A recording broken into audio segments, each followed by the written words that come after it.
Embarking on a journey towards our higher self is like unlocking a secret door within, leading to a world where every step reveals a deeper layer of our true essence.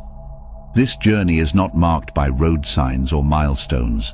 Instead, it is felt deep within through subtle yet profound changes in our being. The first sign of this sacred merge is the reduced ego influence. Our ego, often perceived as our self-constructed identity, has long governed our actions, thoughts, and interactions. It is the voice that whispers of self-importance, the need for control, and the pursuit of personal gain. But as we begin to align with our higher self, this voice gradually softens, its influence diminishing like the fading stars at dawn.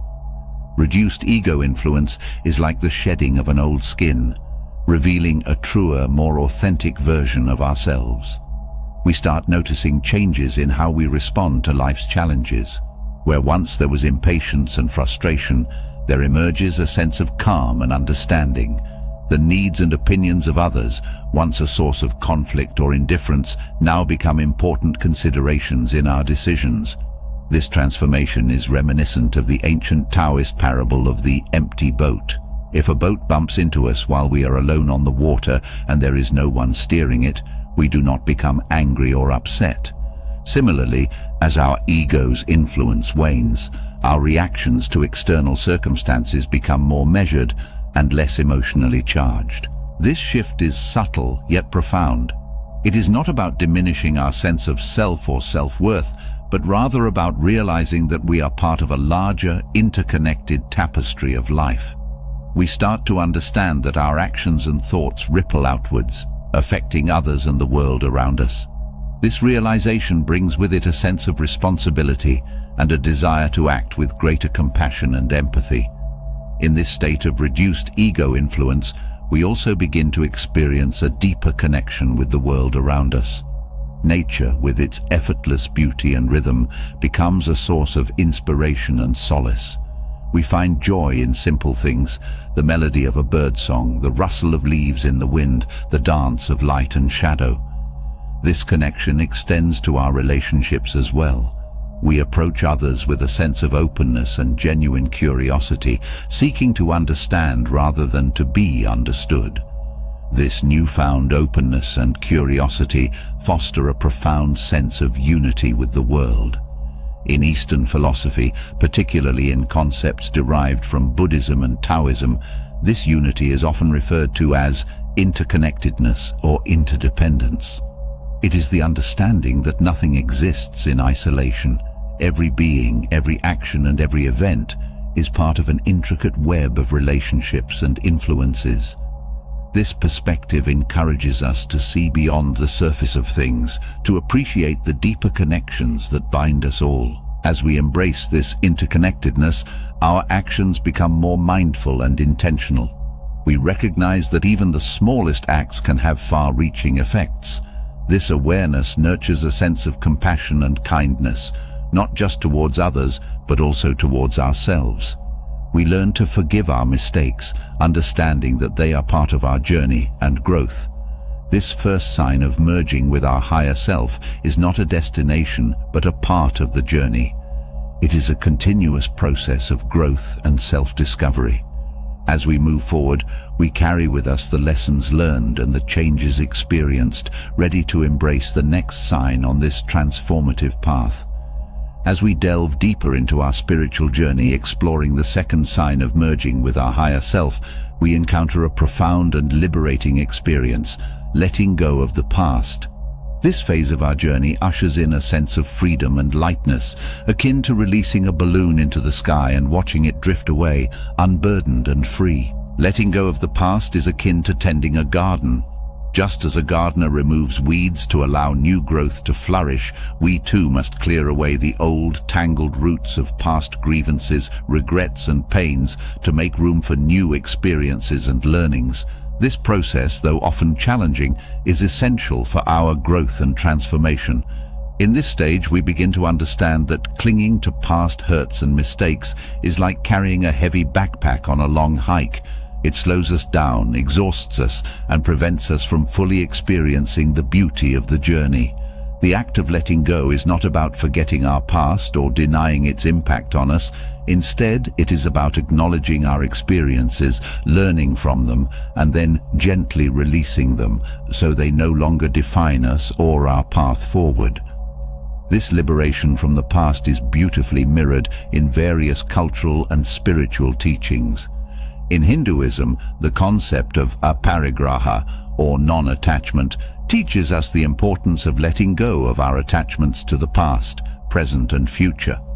Similarly, in Native American traditions, there is a deep understanding of the cyclical nature of life and the importance of letting go as a part of the cycle of growth and renewal. As we start to let go of our past, we notice a shift in how we view our life story. We begin to see our past not as a series of unfortunate events or missed opportunities, but as a rich tapestry of experiences that have shaped us into who we are. We start to appreciate our journey, with all its ups and downs, as a valuable part of our growth. In this newfound freedom, we also find our relationships transforming.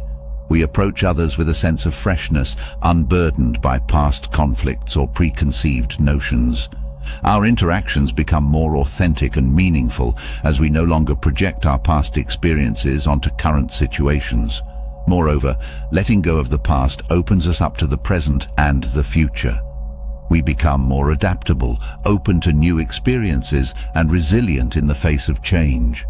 We start to live more fully in the present, embracing each new day as an opportunity for growth and joy. Continuing from this insightful perspective on letting go of the past, it's enlightening to delve into the philosophical concept of tabula rasa, a term introduced by the English philosopher John Locke. Locke was a 17th century thinker who played a crucial role in developing modern notions of self and identity. His idea of tabula rasa, which translates to blank slate, is particularly relevant when we discuss the process of releasing the past and embracing new experiences. John Locke proposed that human beings are born without any innate knowledge or pre-existing ideas. He believed that our minds at birth are like blank slates, and our experiences and perceptions shape our knowledge and beliefs as we grow. This philosophy underlines the power of learning and the potential for change and growth throughout our lives. In relation to our journey of letting go of the past, the concept of tabula rasa encourages us to view ourselves as capable of change and evolution. It suggests that our past experiences, while important, do not have to permanently imprint themselves onto our identity. We have the ability to wipe the slate clean and start anew, learning from our experiences but not being bound by them. This idea is empowering because it places the control of our life narrative firmly in our hands. We are not destined to repeat our past mistakes or to be forever influenced by past traumas. Instead, we have the opportunity at any point to reset, to learn and to grow in new directions. The notion of tabula rasa also encourages a sense of curiosity and openness. Just as a child discovers the world with wonder and without preconceptions, we too can approach new experiences and relationships with a similar openness. We become more receptive to new ideas, different perspectives, and fresh ways of thinking. Additionally, embracing the blank slate concept allows us to foster forgiveness and understanding, both for ourselves and others.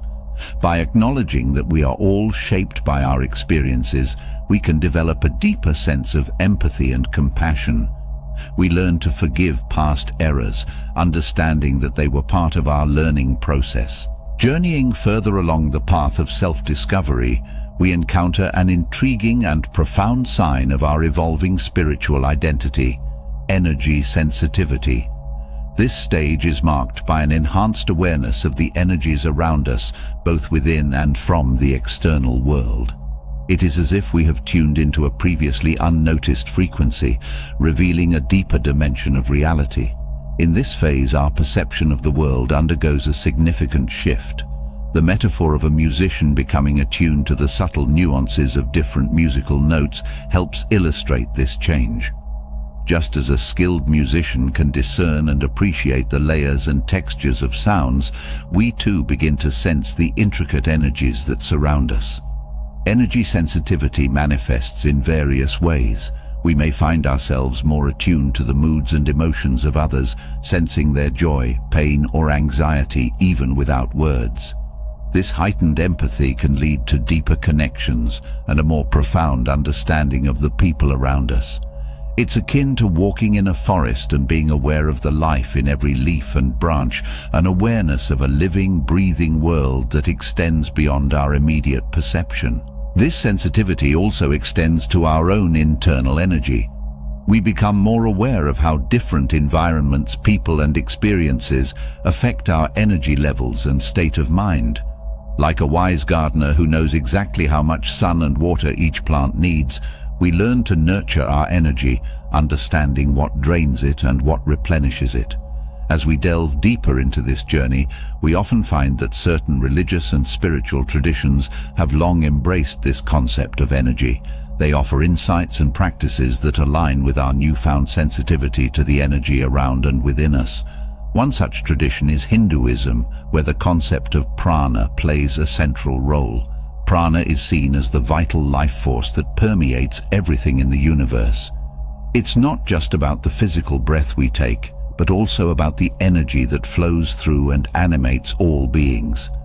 In Hindu practices such as yoga and meditation, much emphasis is placed on harnessing and balancing this prana to achieve a state of harmony and well-being. Similarly, in Buddhism, there is a strong focus on the flow of energy in the body and mind. Meditation practices in Buddhism often involve awareness of the breath and the subtle energies that move within us.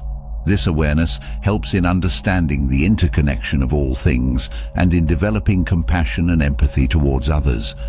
The concept of qi in Chinese traditional religion and philosophy, particularly Taoism, also parallels these ideas.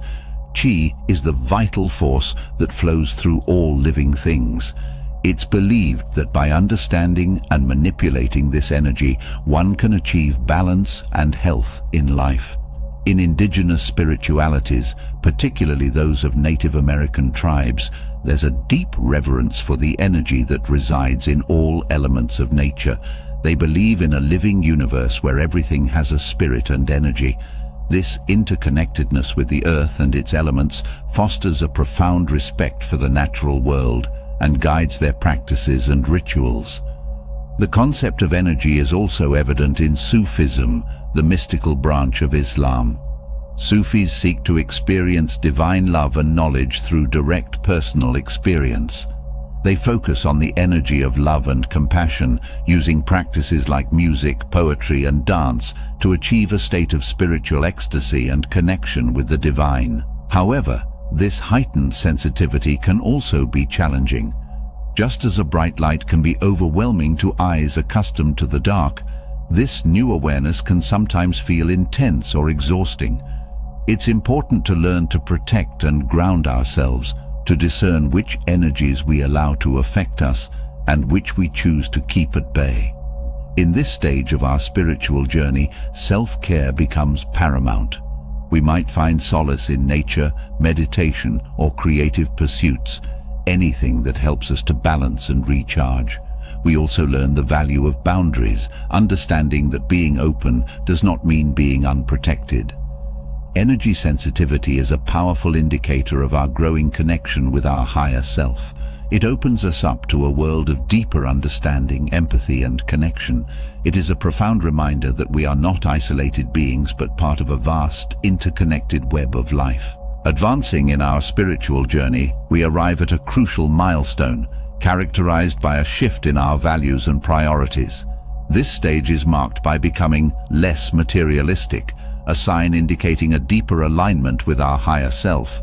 Here, the essence of our transformation can be likened to a butterfly emerging from its cocoon, where material possessions and worldly desires begin to hold less sway over our hearts and minds.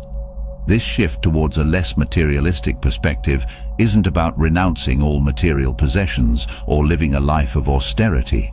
Rather, it's about a change in our relationship with the material world. It's as if we've been gazing through a kaleidoscope, fascinated by the ever-changing patterns and colors, and we suddenly look up to discover a whole world beyond those captivating shapes. Our focus expands, and we start to value experiences, relationships, and personal growth over the accumulation of things. In this stage, our definition of success and happiness undergoes a profound transformation. The societal metrics of success, wealth, status, and possessions begin to lose their allure. We find joy and fulfillment in simpler pleasures.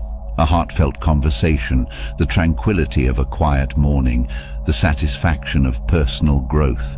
This change often leads to a more sustainable and eco-conscious way of living as we recognize the impact of our choices on the planet and future generations. The teachings of various spiritual traditions echo this sentiment. For instance, in Buddhism, the concept of dukkha, or the inherent unsatisfactoriness of life, teaches us that attachment to material things leads to suffering. Similarly, many Christian teachings emphasize the value of spiritual riches over material wealth. This stage of becoming less materialistic aligns us with these age-old wisdoms, grounding us in values that transcend the material. As we embrace this less materialistic outlook, we find that our decision-making process changes. We make choices based on what enriches our soul, nurtures our relationships, and contributes to our personal and spiritual growth. The frantic pursuit of the latest gadget, fashion, or trend loses its grip on us. We seek and find contentment in what we have, rather than constantly striving for more. This new perspective also affects our interactions with others. We become less judgmental and more accepting, understanding that everyone is on their own path, with their own set of values and priorities. Our conversations and connections deepen as we engage with others on a more meaningful level beyond the superficial. Epicureanism, a philosophy founded by Epicurus in ancient Greece, aligns remarkably well with this shift towards a less materialistic life. At its core, Epicureanism is about seeking happiness and avoiding pain, but not in the hedonistic sense that is often mistakenly attributed to it. Epicurus taught that the greatest happiness comes from simple pleasures, intellectual pursuits, and the cultivation of virtuous friendships. The philosophy of Epicureanism teaches us to find joy in the most basic aspects of life. Epicurus himself advocated for a simple diet, finding as much pleasure in simple food as in a lavish feast. This approach encourages us to appreciate the everyday moments and the small joys, much like savoring the taste of fresh fruit or the warmth of the sun on our skin. It's not about denying ourselves pleasure, but rather about finding deep and lasting satisfaction in what is readily available and often overlooked. In Epicureanism, friendship is considered one of the highest goods.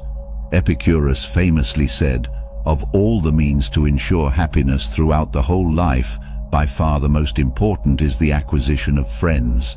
In our less materialistic pursuit, we begin to value relationships over possessions, finding richness in genuine connections and shared experiences. This echoes the shift we experience as we start to prioritize personal growth and meaningful interactions over the accumulation of material wealth. Another key aspect of Epicureanism is the concept of ataraxia, a state of serene calmness free from worry or anxiety. This state is achieved not through material wealth or external circumstances, but through the cultivation of an inner tranquility and understanding of the world. By focusing on our inner selves and what truly brings us peace, we move away from the relentless chase for material success and toward a more balanced and fulfilling existence. As we approach the culmination of our journey, exploring the fifth and final sign of merging with our higher self, we discover a profound yearning that gently unfolds within us, the desire for solitude. This stage, far from being an urge for isolation, is an invitation to a sacred space of self-reflection and deep connection with our innermost being. Imagine a serene lake, its surface smooth and undisturbed, reflecting the sky above with perfect clarity. Solitude offers us a similar experience. It is in the quiet and stillness that we find clarity and reflection, a chance to gaze deeply into the depths of our soul. In this phase, solitude becomes a cherished companion on our spiritual journey. It is not about escaping the world, but rather about finding a peaceful retreat within it, where we can listen to the whispers of our heart and the wisdom of our higher self. This desire for solitude is beautifully encapsulated in the words of Rumi, "In silence there is eloquence. Stop weaving and watch how the pattern improves." This newfound appreciation for solitude often leads us to seek moments of quiet reflection. We may find solace in nature, meditative practices, or simply sitting in a quiet room, basking in the tranquility and peace that solitude brings. These moments become a sacred time for self-discovery and contemplation, allowing us to reconnect with our true selves and the universe.